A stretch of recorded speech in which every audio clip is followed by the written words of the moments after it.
Master Ramvilas. हाँ जी। तो क्या माहौल है चुनाव की हम बात करें? चुनाव की माहौल की बात करें तो ठीक है जी। सरकार तो बढ़िया है, भ्रष्टाचार की नहीं है, ईमानदारी रिश्वतखोरी बिल्कुल नहीं है इस।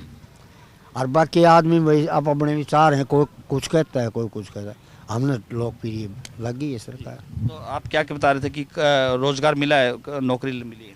मेरे पोते को नौकरी मिली है, गांव के 6 बच्चों ने मिली है, जो कि मेरिट के आधार पर, किसी ने पाई पैसा नहीं दिया। और ना कोई है यहाँ, कांग्रेस का बना हुआ है गीता बुक्कल, लेकिन यहाँ और कोई बीजेपी का कोई आदमी नहीं है। और फिर भी 6 बालक लगे हैं तो मेरिट आधार ईमानदारी से लगे। कौन सी पोस्ट पे लगे? Police constable. नमस्कार, मैं हूं प्रमोद और आप देखना शुरू कर चुके हैं दी सड़कनामा.com। इस समय दी सड़कनामा.com की टीम रोहतक लोकसभा क्षेत्र के झज्जर हलके में है और ये गांव है मातनहेल। और कल यहां मुख्यमंत्री मनोहर लाल है वो इस गांव में बड़ी रैली करने आ रहे हैं। और ख़ास बात ये भी है कि इसी गांव से जो रोहतक लोकसभा क्षेत्र है उसकी प्रचार की शुरुआत भाजपा कर रही है। मैं आपको दिखा रहा हूं तस्वीरें, क्योंकि इस गांव में दी सड़कनामा.com की टीम पहुंची है और गांव के लोग हुक्के पे जो है चुनावी चर्चा में मशगूल है। क्योंकि आप सब लोगों को पता है कि 12 मई को हरियाणा में लोकसभा चुनाव होने हैं और ये कह सकते हैं कि ये रोहतक लोकसभा क्षेत्र है और ये हरियाणा की हॉट सीट मानी जाती है, जहाँ से दीपेंद्र हुड्डा है वो सांसद हैं। हम चर्चा करते हैं गांव के लोगों से कि इस गांव में चुनाव को लेकर क्या माहौल है, क्योंकि कल इस गांव में खास बात ये भी है कि कल इस गांव में मुख्यमंत्री मनोहर लाल है वो भी रैली करने के लिए आ रहे हैं। मैं चर्चा करूंगा गांव के लोगों से सिलसिलेवार और ये बताऊं कि करीब 7,000 मतदाता हैं इस गांव के, 20,000 की आबादी है इस गांव की। और ये गांव है जो झज्जर से करीब 20 किलोमीटर की दूरी पर स्थित है। चुनाव तो इब मतलब चल रहा है, देखो चुनाव में क्या होता है आगे। तो ये तो इब क्लियर तो चुनाव होता ही नहीं। हाँ, गुदड़ नीचे रहे चुनाव तो। क्या करते हैं आप? क्या मना करता, नौकरी की तलाश में बेरोजगार अंडा। हाँ, तो क्या माहौल है चुनाव की हम बात करें? क्या माहौल को नहीं, खस्ता माहौल है सबका। तो क्या बड़ी समस्या है आपके गांव की? सारी समस्या हैं कि एक हो तो गिनवाओ आप तीन। मेन बेरोजगारी है। हाँ, तो युवाओं को रोजगार मिला आपकी इस सरकार में? गांव के ये हरियाणा पुलिस की लिस्ट लगी थी, 4 बालक लगे हैं, बताओ 3 या 4 बस। या देख लो आपका आगे जो कि मैं सब आई जो लगे हैं वो राजनीतिक पहुंच से लगे हैं या कैसे लगे? अपने आप लगे हैं। हाँ, कुछ बताओ भी हैं वो क्या मैं होया हूँ क्या हमने के बेरा क्या होया क्या ना होया। क्या माहौल है चुनाव को लेकर और गांव की समस्या की बात करें? माहौल जी गलत माच रही है, किसी का नाम नहीं है। ये तो कुछ होगा सब पता लगेगा, इतना तो अपोजिट में क्या बताएं, क्या अपने पास नहीं है। कल मुख्यमंत्री भी आ रहे हैं आपके गांव? मुख्यमंत्री आएगा और देखे समस्या तो बताएंगे, कुछ होगा तो आगे बतला। इस हल्के में काम हुआ है, इस सरकार ने करवाया काम? कुछ होया है, कुछ रह रहा है बस। गंगा विष्णु जी। तो आप रिटायर्ड टीचर हैं सर? हाँ जी, तो कौन से सन में रिटायर्ड हुए आप? 2012 में। 2012 में।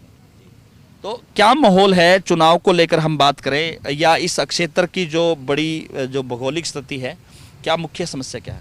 मुख्य समस्या युवाओं को बेरोजगार की है जी।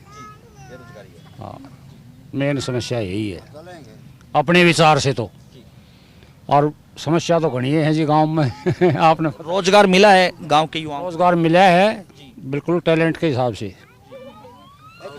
तो सरकार जो दावा कर रही है कि पारदर्शिता के आधार पे रोजगार दी जा रहे हैं, तो पारदर्शिता है रोजगार को लेकर? देखो जी अपनी नज़रों में तो है, फिलहाल जो ये सर्विस लगे इनके बच्चे टैलेंट से लगे हैं और बाकी कोई नीचे नीचे क्यों कर रहा उसके बेरा। चुनाव को लेकर हम बात करें तो मतदाता क्या चाहता है आपके इस हल्के का? अभी क्लियर नहीं है जी बिल्कुल। तो टक्कर किसके बीच मानते हैं आप? ये मन नहीं ना मेरा बीजेपी का कैंडिडेट कौन है। कांग्रेस का पता है दीपेंद्र हुड्डा है, बाकी बीजेपी वाला ने तो क्लियर नहीं किया है अभी।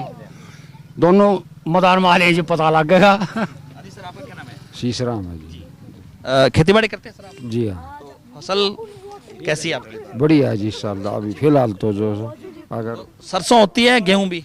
गेहूँ ज़्यादा होता है, धान गेहूँ की मतलब खेती होती है हमारे यहाँ। सरसों तो 1-2% है मतलब।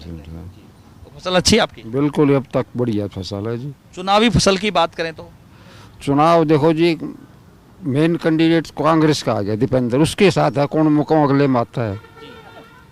तो अगर मतदाता क्या चाहता है यहाँ का, आपके इस हलके का, सरकार ने कितना काम करवाया है, ये बात करें तो सरकार ये कहेंगे दीपेंद्र ने कितना काम करवाया है? दीपेंद्र शरीफ आदमी है जी, काम तो खैर अब सरकार दूसरी है तो इतना का तो नहीं करवा सका, अपने टाइम में उसने खूब काम करवाया जी। उसकी इस लोकसभा क्षेत्र में इस बार काम नहीं हुआ? इतना काम नहीं है जितना पहले हुआ था। तो माहौल क्या है चुनाव को लेकर? लोगों की राय तो ये है कि प्रधानमंत्री तो मोदी होना चाहिए, लेकिन यहाँ से मतलब दीपेंद्र का वो मानते हैं। यही बात है जी हमारी भी। क्या नाम है सर आपका? रामनिवास नाम है। हाँ। तो क्या माहौल है चुनाव को लेकर? चुनाव का मुलाव यह है जी, आज तक इसने ओके बोल रहे हो आप खट्टर साहब, पेंशन भी ना दी, 28 तारीख होली तो ये प्रधानमंत्री है क्या है? देखो घर का रुखाड़ा तो तेरा कुर्ता पाट गया तो देखना पड़ेगा ना, अगर इसका शमुआ हो तो फिर इतना भी ध्यान नहीं। हाँ हमारे हल्का में काम हुआ है, एक वो बनाया है डांगरों का अस्पताल इसने, इस सरकार ने यो कराया है। और जो मेडिकल जो था वो उसकी बाट देखते रहे, कोई उसका मतलब उद्घाटन करने नहीं आया।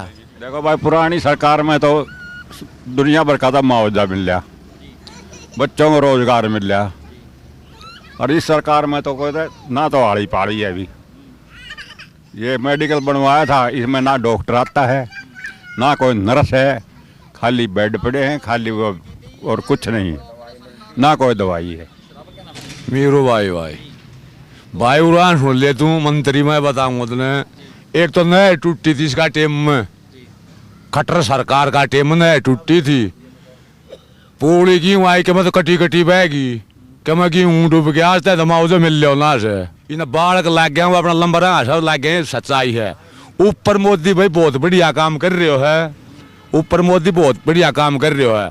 तो ये थे मेरे साथ इस मातन हेल गांव के लोग जिन्होंने अपनी अपनी राय बेबाकी के साथ रखी। हमारे साथ आप लगातार बने रहिए, हमारे YouTube चैनल को सब्सक्राइब कीजिए, और अगर ये वीडियो आप फेसबुक या ट्विटर पे देख रहे हैं, हमारे पेज को फॉलो करना ना भूलें। बहुत बहुत शुक्रिया।